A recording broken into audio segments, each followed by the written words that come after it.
Tesla secures multi-billion-dollar deal with Samsung for new cameras for self-driving. Even better self-driving, more resolution. What are they going to do? Low light sensitivity. Tesla's reportedly secured multi-billion-dollar deal with Samsung to get new cameras for its self-driving sensor suite. Full self-driving program relies on cameras to get imagery to feed its neural nets. Unlike most other self-driving programs, the automaker doesn't use radar and LiDAR. However, we recently reported on Tesla's filing with the FCC to use a new radar. For now, Tesla relies on cameras, specifically a suite of 8 cameras in the current version of its autopilot sensors. Now, the Korea Economic Daily reports that Samsung has won a contract estimated to be worth between 4 trillion won and 5 trillion won, which is about 3.2 billion to 4 billion USD, to supply Tesla with new cameras. What will be so great about their cameras? Ooh, look at this. Major upgrade in resolution, as expected. Currently, their cameras are believed to be 1.2 megapixels. That's like, I feel like I'm looking at, I'm imagining a webcam from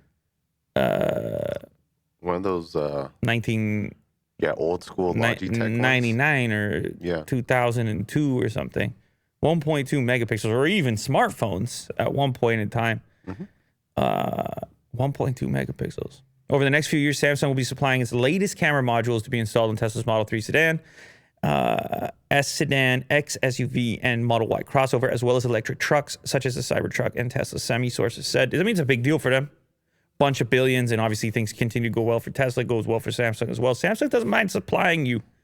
You got a business, you go to them, you say, I'm going to need a couple million units. No problemo. We got you. Yeah. And actually, when you think about it, how smartphones could actually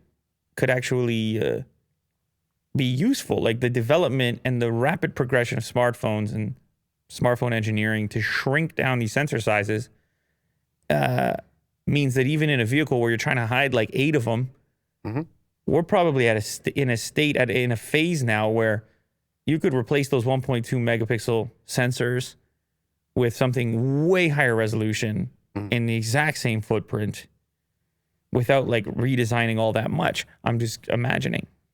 I guess it just depends on price. You know? Well, they'll just pass it on. They'll just pass it right along. I mean, those prices have been going up on those things. You would know. I definitely would know.